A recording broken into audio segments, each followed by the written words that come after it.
विपक्षी गठबंधन का नामकरण इंडिया करना भारत के साथ धोखा है।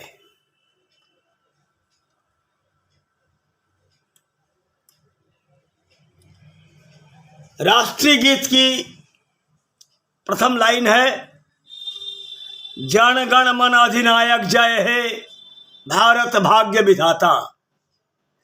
लोकसभा चुनाव की आहट होते ही हमेशा की तरह राजनीतिक दलों में एकता होने लग जाती है। पहले कांग्रेस के खिलाफ गठबंधन की रूपरेखा बनती थी, आज वही तमाम दल सत्ताधारी बीजेपी के खिलाफ एकजुट हो लिए हैं। लेकिन जिस ताजा तरीन गठबंधन ने जन्म लिया है उसका नामकरण I.N.D.I.A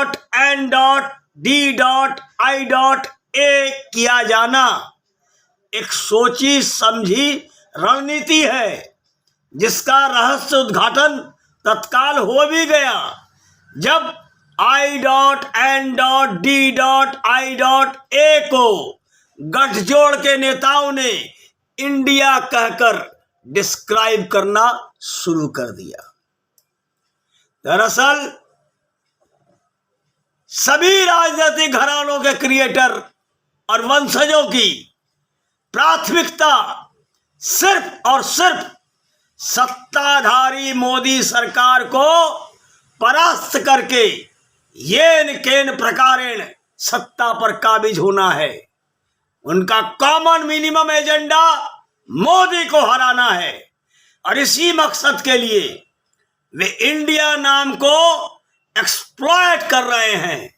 ठीक उसी प्रकार जिस प्रकार पहले कभी करने की कोशिश की थी, India is Indira and Indira is India का स्लोगन देकर, और इस बार अपनी विचारधारा और अपने सिद्धांतों की तिलांजलि देकर स्वार्थ परक राजनीति के वश में वे ठीक उसी तर्ज पर दम भर रहे हैं।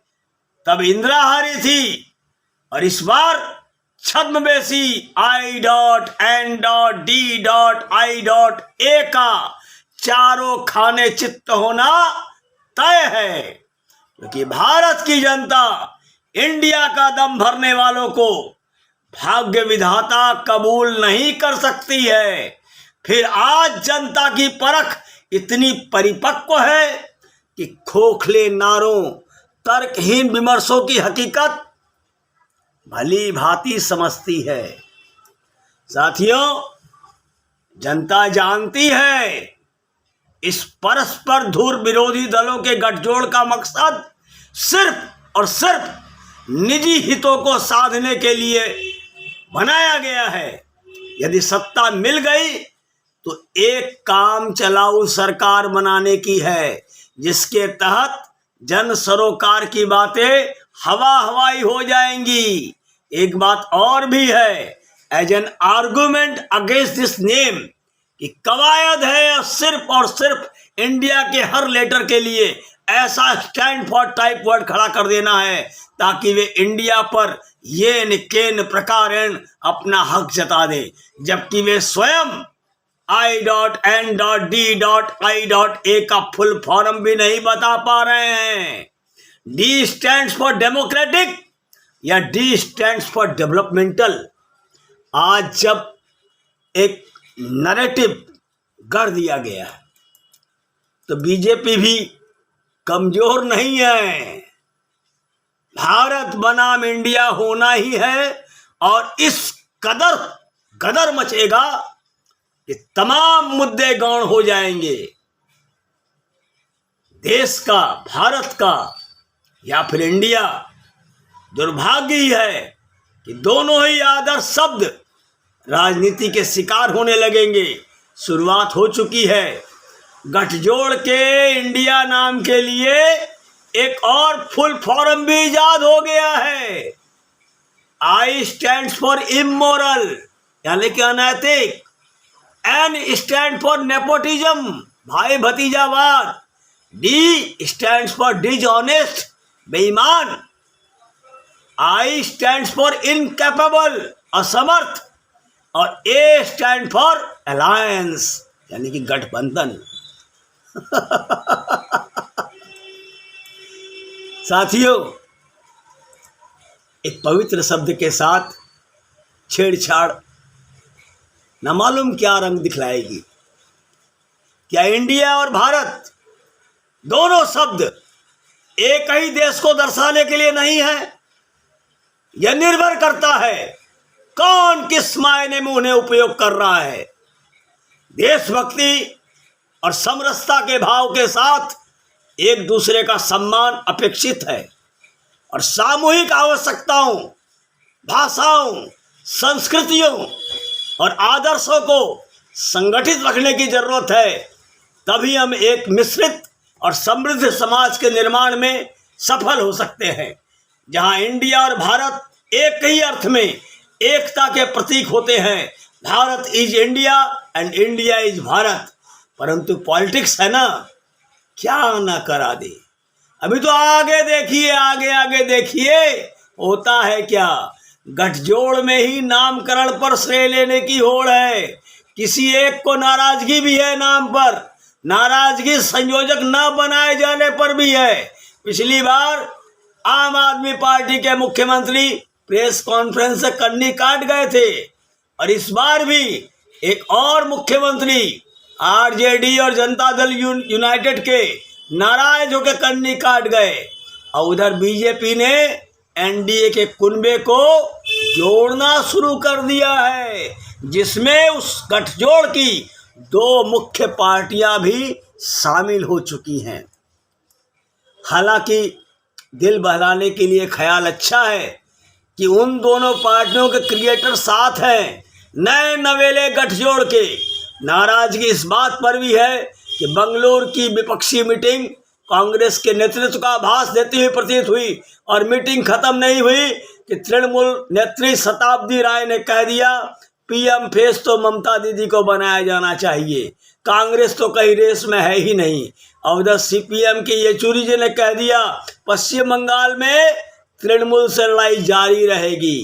दरअसल भारतीय राजनीति कहे या इंडियन पॉलिटिक्स कहे, एकता के नाम पर गठबंधन की कवायद में न तो कोई विचारधारा को कोई महत्व है और न ही जनता से जुड़े मसलों पर साझा कार्यक्रम का। सत्ता पक्ष हो या विपक्ष, मकसद एक ही है, येन केन प्रकारेण सत्ता पर काबिज होना। बात चाहे एनडी की हो, बात चाहे यूपीए की हो, यही नाम रहना चाहिए। दोनों खेमों में शामिल हो रहे राजनीतिक दलों के इतिहास पर नजर डालें तो बीजेपी और कांग्रेस को छोड़कर शेष दल कभी न कभी दोनों मोर्चों में अपनी भागीदारी करके सत्ता सुख भोगते रहे। सीधा और साफ मतलब है, दलों की प्राथमिकता सिर्फ और सिर्फ अपने अस्तित्व को बनाए रखते हुए सत्ता से जुड़े रहना है। एकता के नाम पर चुनावी गठजोड़ होते हैं, तभी तो चुनाव के बाद क्या हश्र होता है देखा जाता रहा है। इमरजेंसी के बाद 1977 से शुरू हुई विपक्षी एकता की कवायद कई बार हुई, लेकिन कभी भी स्थायी नहीं रह पाई। सत्ता पाने या सत्ता बचाने के लिए किए गए इन गठजोड़ों को जनता ने कभी भी अपना स्थायी समर्थन नहीं दिया। आज गठजोड़ की जरूरत हो सकती है, लेकिन ऐसे गठजोड़ ईमानदारी से हों, तभी उनकी सार्थकता साबित हो पाएगी।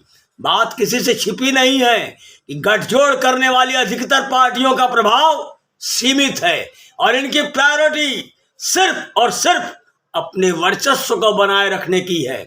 आदर्श स्थिति होती है कि यदि पॉलिटिकल पार्टियों में कॉमन मिनिमम प्रोग्राम के तहत एकता हो और चुनाव से पहले नेता भी तय हो। नजीरे तो हैं ही, चुनाव पूर्व के गठबंधन भी परिणाम आने के बाद टूट जाते हैं। एक गठजोड़ का दल दूसरे गठजोड़ में चला जाता है और जनता ठगी महसूस करती है। लोकतंत्र के लिए खतरा सिद्धांत विहीन राजनीति की यही प्रवृत्ति है और सत्ताधारी बीजेपी ने संभावित खतरे को भांप लिया है। बचे समय में अब वो ऐसे कदम उठा रही है, ऐसे निर्णय ले रही है कि जनता का दिल और मन जीत सके।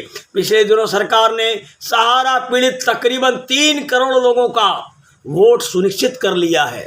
साथियों, सवाल ये है कि सहारा की जमा राशि की वापसी का रास्ता खोलकर ये कदम कुछ ऐसा ही है, न हींग लगा न फिटकरी और रंग आए चोखा। निकट भविष्य में भी यूनिफॉर्म सिविल कोड को भी लागू कर ही देगी सरकार। राम मंदिर का भी उद्घाटन हो जाएगा और तो और I.N.D.I.A के लिए इंडिया के विमर्श को औपनिवेशिक मानसिकता करार देते हुए धराशायी करने की कुवत भी है उसमें। उत्तरम यत् समुद्रस्य हिमाद्रस्य च दक्षिणम वर्षम तद भारतम नाम भारती यत्र संतति, यानी समुद्र के उत्तर में, हिमालय के दक्षिण में जो भूमि, जो भारतवर्ष है, उसका नाम है भारत। यहाँ की प्रजा को भारतीय प्रजा कहते हैं।